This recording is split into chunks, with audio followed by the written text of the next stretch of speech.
at Mykolos Riomeris University, and virtually, of course, let me start another session of the conference. Kindly invite you all to listen for keynote speakers.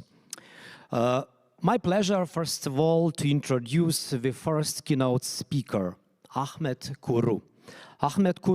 Professor Ahmet Kuru is the director of Center for Islamic and Arabic Studies and professor of political science at San Diego State University. He was a postdoctoral scholar at Columbia University. Kuru is the author of award-winning Secularism and State Policies Toward Religion in the United States, France, and Turkey. Ahmet Kuru is also the co-editor of Democracy, Islam, and Secularism in Turkey. Kuru's recent book, Islam, Authoritarianism and Underdevelopment, a Global and Historical Comparison, published in 2019 by Cambridge University Press, won the American Political Science Association's International History and Politics Section Award and was included in Times Literary Supplement Books of the Year 2022. Today, Professor Ahmet Kuru will deliver a keynote speech with the title Religions, Liberalism, and Democracy, Freedom of Conscience in Global Perspective. In his speech, the scholar asks the following questions. What explains the global crisis of liberal democracy today? How did this recent trend restrict freedom of conscience in various parts of the world? Ahmet Kuru examines how right-wing populism, which combines religion, nationalism, and demagogue leader, has challenged the liberal democracy in many cases. Analyzing diverse countries such as the United States, France, Turkey, Israel, India, Pakistan, and Russia, Ahmet Kuru will analyze the restrictions over freedom of conscience worldwide. Thank you so much, dear Mr. Ahmet Kuru, and the stage is yours. I am very happy and honored to be part of this important international conference on freedom of conscience in global perspective at a time of global insecurity. And I'm very thankful to Professor Juozas Vyčiukas of Lithuania for inviting me to this conference. The subject of my talk is the relationship between religions and liberal democracy from a global perspective. I want to emphasize two global trends. One, during the early 20th century, there was a secular or secularist trend throughout the world, including Western Europe and Muslim Middle East. And this secularist trend were represented by ideologies like communism, fascism, liberalism, capitalism, as well as certain secular state builders in the Muslim world, including Atatürk, Mustafa Kemal Atatürk of Turkey, Shah of Iran, Jamal Abdel Nasser of Egypt, and many other secular state builders throughout the Muslim world. At that time, religious groups, religious actors were calling for freedom.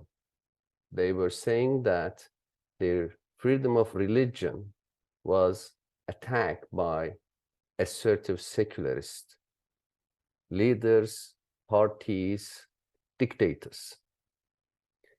And my first book, comparing secularism in France, Turkey, and United States, gave credit to this idea, saying that assertive secularism violated rights of many Muslim, Christian, and others, with the recent example of headscarf ban in France and the old Turkey.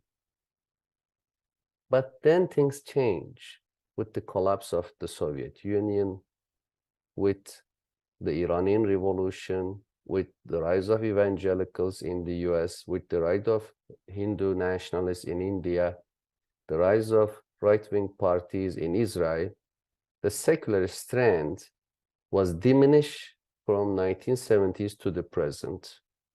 And now we live in the high moment of religious revival or religious political dominance.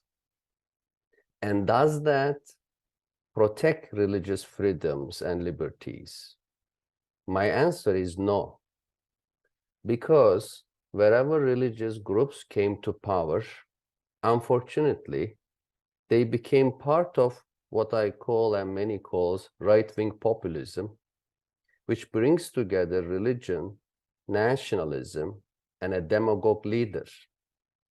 In India, BJP and its leader Modi. In Turkey, Tayyip Erdogan. In Hungary, Orban. In the United States, Donald Trump. In Philippines, in Brazil, even in Russia, the post-communist Russia, Putin made the Russian Orthodox Patriarch as part of his regime and justifying the attack to Ukraine and many other policies of Putin, in a way that religion globally became a part of a conservative, authoritarian, right-wing nationalist movements, parties, regimes. And religious groups mostly focus on the protection and promotion of their own rights, majoritarian religions, privileges, and positions. They mostly ignore and undermine minority rights. That's why, in many cases, when a religious group attack, mostly secularists protect them. In the United States, when Donald Trump passed a Muslim ban to restrict visa to certain Muslim countries, it was the most secular institution, ACLU, who protect Muslims' rights in the United States. When Muslims attack in India, the secularists protect Muslims' rights, not the Hindu nationalists or the majority group. When Uyghur Muslims in China are persecuted, we don't hear the so-called Muslim countries, Saudi Arabia, Iran, Turkey, protecting them. No, generally Western media and mostly secularist media protect the rights of Uyghurs in China. So this brought an important dilemma to discuss, and requirement for religious groups of a self-reflection and autocriticism. So the secularist period of about 70 years or more in the early 20th century, the religious groups kept referring to religious freedom. But now they are in power globally, and they only promote their own privileges, not the minority rights, not the religious freedoms in general. What is the result? The result is the decline of religiosity among many young people. In the United States, in the last 20 years, the percentage of unaffiliated people jumped from 15% to 25%. In Iran, according to a recent survey published by The Conversation, about half of Iranians say they are no longer Muslim. In Turkey, even the religious institutions admit that there is a rise of deism and atheism among the young people. Why? Because the young people globally react to the combination of religion with conservatism and nationalism and authoritarian regimes.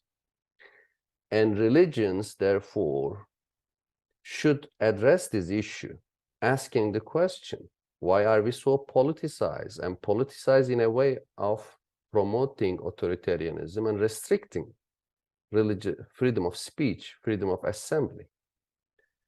Because religious freedom itself is good but incomplete.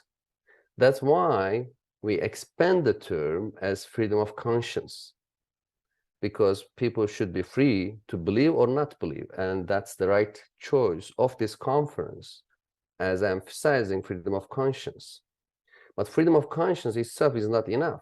That's why the First Amendment of the US Constitution First say that Congress shall make no law with regard to establishment of a religion or the prohibition thereof, and then add to that freedom of speech, freedom of assembly, freedom of protest.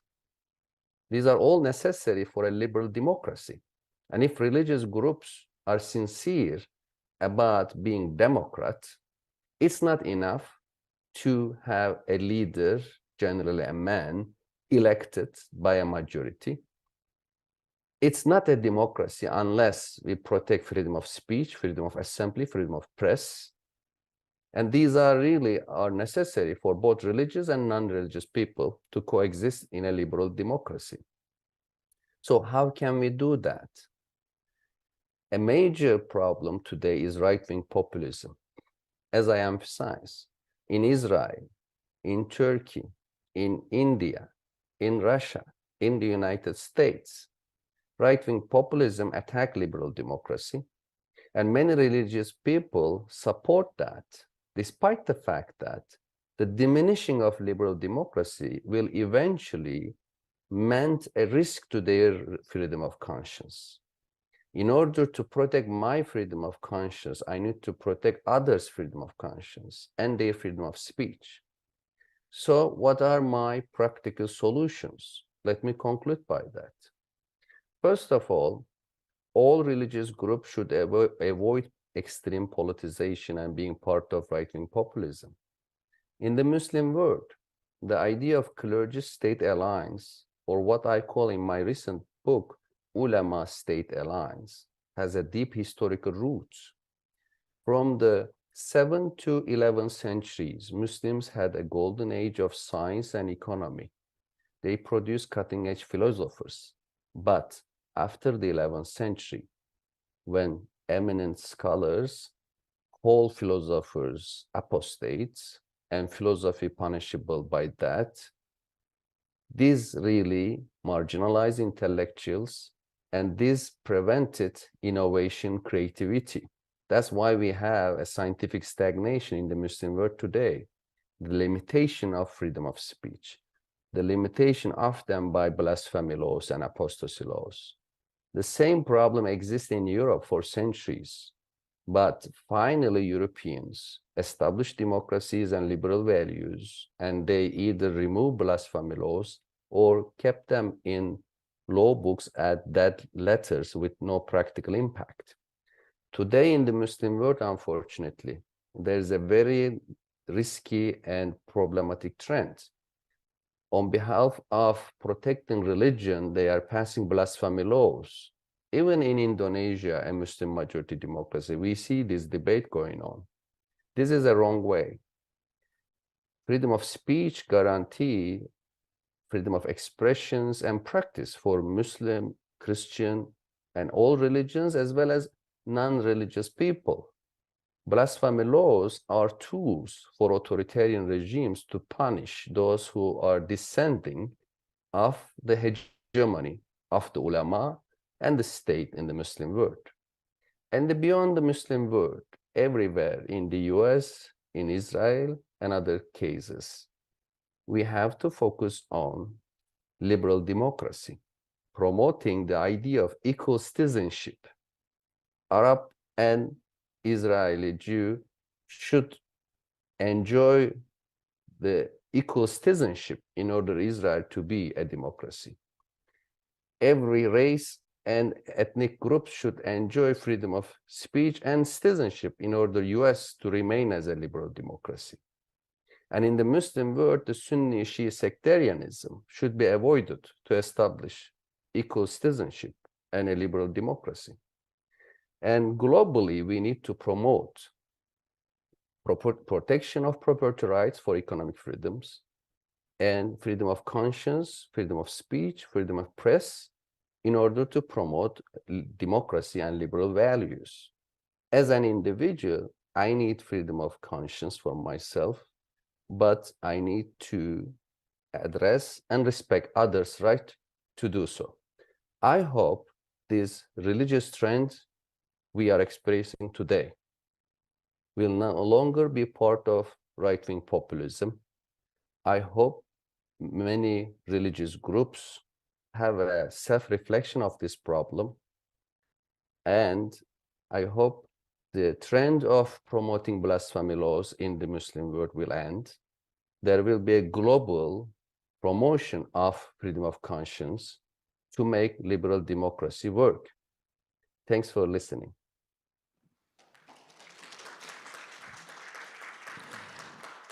Thank you so much, dear professor.